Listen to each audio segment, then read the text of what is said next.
요한일서 5장 4절과 5절 말씀을 제가 대신 읽어드리겠습니다. 하나님의 말씀을 들으십시오. 무릇 하나님께로부터 난 자마다 세상을 이기느니라. 세상을 이기는 승리는 이것이니 우리의 믿음이니라. 예수께서 하나님의 아들이심을 믿는 자가 아니면 세상을 이기는 자가 누구냐. 아멘. 오늘 성경은 우리에게 하나님께로부터 난 자마다 세상을 이긴다라고 말하고 있습니다. 그리고 이 말을 5절은 또 바꿔서 표현을 하는데요.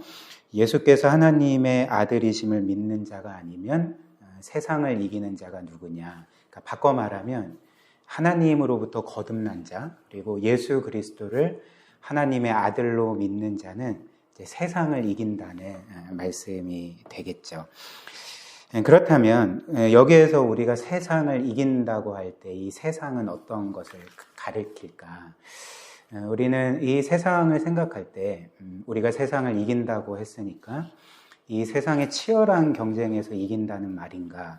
혹은 이 세상에서 나를 좀 마음에 안 들어하고 괴롭히는 사람들이 있는데 그 사람들을 이긴다는 의미인가?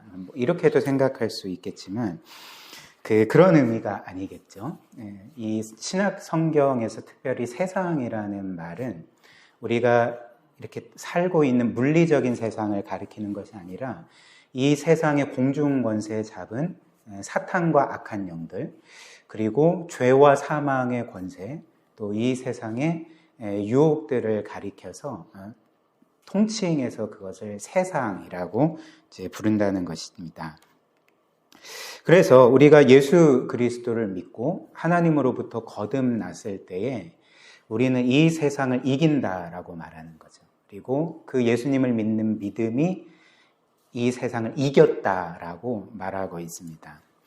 그런데 우리는 이런 말씀을 읽으면서 뭔가 좀 우리의 삶과는 동떨어진 느낌을 받게 되지 않습니까? 왜 그럴까요? 성경은 우리에게 너희는 세상을 이긴다라고 말하지만 우리의 실제의 삶을 보면 세상에게 질 때가 많기 때문에 그렇죠.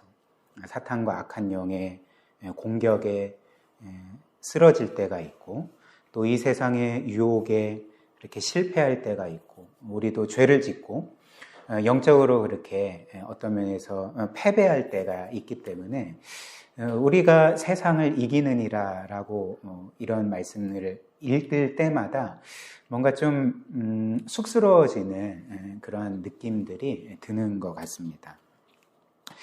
그렇다면 하나님께로부터 거듭난 사람, 그리고 이 예수를 하나님의 아들로 믿는 사람이 세상을 이긴다는 것은 그럼 뭘 의미할까? 뭘 이긴다는 걸까라는 거죠. 이 말씀은 우리의 매일매일의 영적 상태를 가리키는 말이라기보다는 우리에게 이미 확정된 우리의 영원한 지위와 상태를 의미하는 말씀입니다. 그것이 무엇일까요? 그 영원한 지위가 무엇이겠습니까? 우리는 그리스도 안에서 이미 세상에 대해서 최종적인 승리를 거둔 사람들이라는 거죠. 그러니까 영원한 승리를 거둔 사람들이라는 사실을 오늘 성경은 너희가 하나님께로부터 났기 때문에 예수 그리스도를 믿기 때문에 너희는 세상에 대해서 이기느니라 혹은 이겼느니라고 이렇게 말하고 있습니다. 왜냐하면 우리의 구원자이자 왕이신 예수께서 이미 그 사탄과 악한 영들에 대해서 또 우리를 얽어매고 있었던 죄와 사망의 권세를 깨트리시고 그 모든 것들에 대해서 최종적인 승리를 거두셨기 때문에 그 예수 안에 있는 우리에게는 바로 세상을 이기었느니라 라는 선언이 주어진다는 것입니다. 그래서 요한복음 16장 33절을 보면 주님께서 우리에게 이런 말씀을 하셨습니다. 이것을 너희에게 이르는 것은 너희로 내 안에서 평안을 누리게 하려 함이라. 세상에서는 너희가 환난을 당하나 담대하라. 내가 세상을 이기었노라. 이렇게 말씀을 하셨습니다.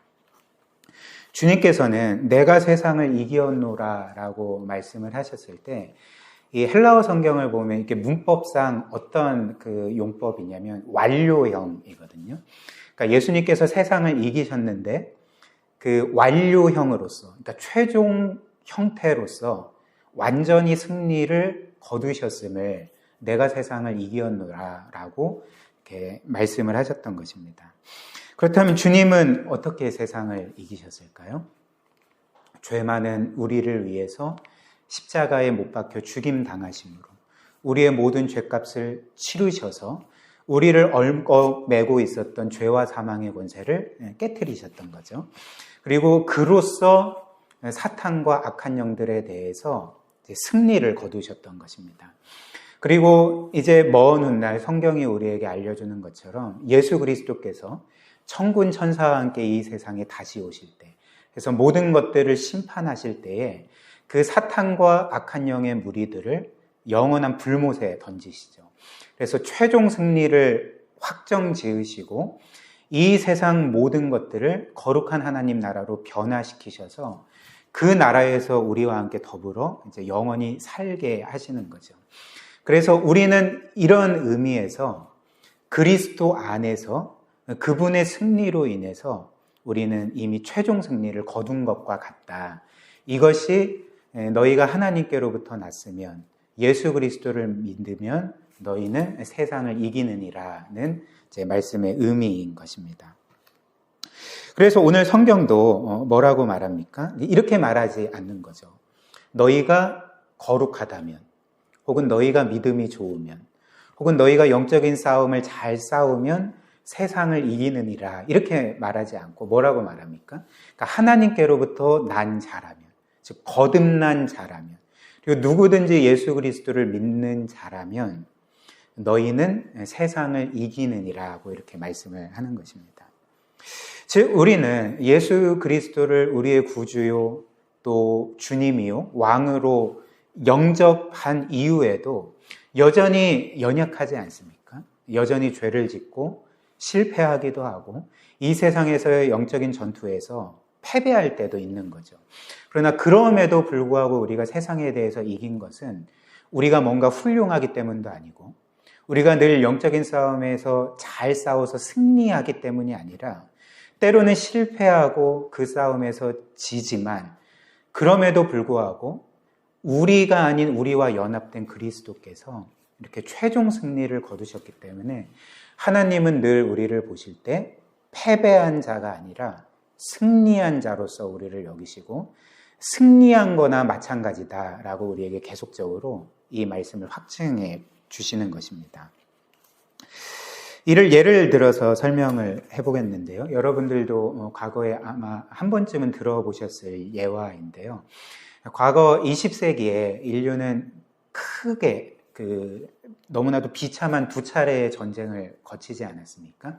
그러니까 제1차 세계대전과 제2차 세계대전이라는 비극을 인류가 겪게 되었고, 특별히 2차 세계대전을 통해서 제가 이제 좀 검색을 해보니까 그 전쟁을 통해 죽은 사람들의 수가 자그만치 7,300만 명이랍니다. 그러니까 73만도 아니고 730만 명도 아니고 7,300만 명이 그 전쟁을 통해서 이렇게 목숨을 잃었던 거죠. 그러니까 상상도 할 수 없는 비극이 그 전쟁을 통해서 일어났는데, 여러분들도 아시다시피 이 세계대전, 2차 세계대전은 1945년 8월 15일에 끝이 납니다. 일본이 항복선언을 함으로써, 그래서 패망함으로써 이 2차 세계대전 연합군의 승리로 이제 끝나게 된 거죠. 그리고 그날은 우리의 해방일이기도 하죠. 근데 학자들에 따르면 연합군이 최종 승리를 확정한 날은 이렇게 1945년 8월 15일이지만, 그러나 실제적으로 승리를 확정 지은 날은 1945년이 아니라 1944년 6월 6일, 그때 있었던 노르망디 상륙작전을 통해서 연합군이 독일이나 그런 일본이나 이탈리아 같은 적군에 대해서 실질적으로 승리를 확정지었다, 이렇게 말합니다.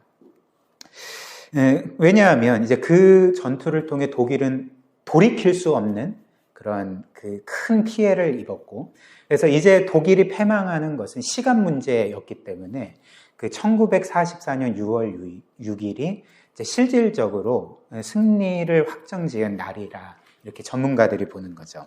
그렇다면 그 1944년 6월 6일 날 노르망디 상륙작전을 통해서 실질적으로 승리를 확정지었다면 그때 이후로는 전혀 전투가 없었을까요? 그냥 연합군들은 다 쉬고 그냥 놀고 먹고 그렇게 했을까요? 그렇지 않죠. 그 이후에도 이제 계속적으로 크고 작은 전투들이 있었던 것입니다. 그래서 1945년에 어찌됐든 독일이 항복할 때까지, 일본이 항복할 때까지 연합군은 크고 작은 전투들을 계속 싸워 나가야 했던 것 아닙니까?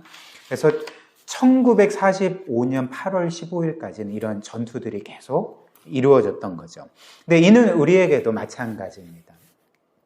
오늘 말씀처럼 우리가 하나님께로부터 나서 예수 그리스도를 우리의 구주로 우리의 왕으로 믿을 때 우리는 이미 최종 승리를 거두었습니다. 왜냐하면 그리스도께서 우리를 대신하여 이미 실질적으로 최종 승리를 거두셨기 때문에 그분을 믿는 우리도 승리한 거나 마찬가지인 상태에 들어가게 된 거죠. 그런데 그렇다고 해서 우리가 그 이후에 그냥 쉬고 놀고 먹고 그렇게 하겠습니까? 그렇지 않고 여전히 우리는 이 세상을 살아가면서 영적인 전투를 싸워 나가야 한다는 것입니다. 그래서 우리 안으로는 우리 안에 여전히 남아있는 그 죄성, 그 연약함들과 치열하게 싸우게 되고 우리 바깥으로는 우리를 계속 영적으로 공격하는 사탄과 악한 영들에 대해서 그리고 이 세상의 여러 악한 사상과 문화와 유혹들에 대해서 우리는 끊임없이 이런 영적인 싸움들을 싸워 나가야 한다는 거죠. 그래서 성경이 우리에게 끊임없이 말해주는 사실이 무엇입니까? 그러니까 이 세상에서는 우리는 끊임없이 영적인 싸움을 싸워 나가야 된다. 우리는 하나님의 전신갑주를 입고 하나님의 말씀의 검을 손에 들고 어찌됐든 믿음의 방패를 가지고 끊임없이 그 사탄과 악한 영들과 이 세상의 악한 것들에 대해서 유혹들에 대해서 영적인 전투를 싸워 나가야 된다. 이렇게 끊임없이 우리에게 촉구하고 있는 거죠. 그리고 우리가 실제 삶에서 경험하는 것처럼 이 영적인 싸움에서 패배할 때가 많이 있습니다. 실패할 때가 많이 있고 때로는 거룩하고 경건한 삶을 살 때도 물론 있지만 그러나 우리는 이 세상을 거할 동안은 반드시 죄를 짓게 되고 반드시 실패하게 되고 반드시 영적인 싸움에서 패배하게 되는 거죠. 그러나 그럼에도 불구하고 오늘 말씀이 우리에게 알려주는 사실이 무엇일까요? 그러니까 그 모든 것들이 우리의 확정된 최종 승리를 결코 변경시킬 수가 없다. 우리가 이 땅에서 경험하는 실패가 우리에게 궁극적인 실패가 될 수 없고 궁극적인 패배가 될 수가 없다. 이미 우리의 구주께서 최종 승리를 거두셨기 때문에 우리가 영적인 싸움에서 실패한다 할지라도 실패한 그 자리에서 우리는 다시금 일어설 수 있고 패배한 그 자리에서 다시금 힘을 얻을 수 있고 그리고 다시금 하나님의 전신갑주를 입고 성령의 능력을 힘입어서 우리는 이 영적인 싸움을 계속적으로 싸워 나갈 수가 있다라고 오늘 말씀이 우리에게 알려주고 있는 것입니다. 사랑하는 우리 귀한 성도 여러분, 교리에서 우리 이 지상의 교회를 어떻게 부르냐면 전투하는 교회라 이렇게 부릅니다. 참 너무나도 의미심장한 명칭이지 않습니까? 그러나 실제로 우리는 전투하는 가운데 있는 거죠. 물론 우리는 이미 구원이 확정됐지만 우리의 승리가 영원히 확정되었지만 우리는 이 땅을 거하는 동안에 끊임없이 전투해야 되고 싸워야 되고 특별히 하나님의 뜻을 받들어서 그리스도의 군사로서 이 세상을 살아가야 한다는 것입니다. 그것이 바로 우리의 대장이신 예수께서 우리에게 주신 사명입니다. 늘 우리가 기도와 말씀으로 경건 생활로 늘 하나님의 은혜를 구하고 이렇게 하나님의 전신갑주를 입어서 이 영적인 싸움을 끝까지 신실하게 싸워 나가기를 주님의 이름으로 축복합니다.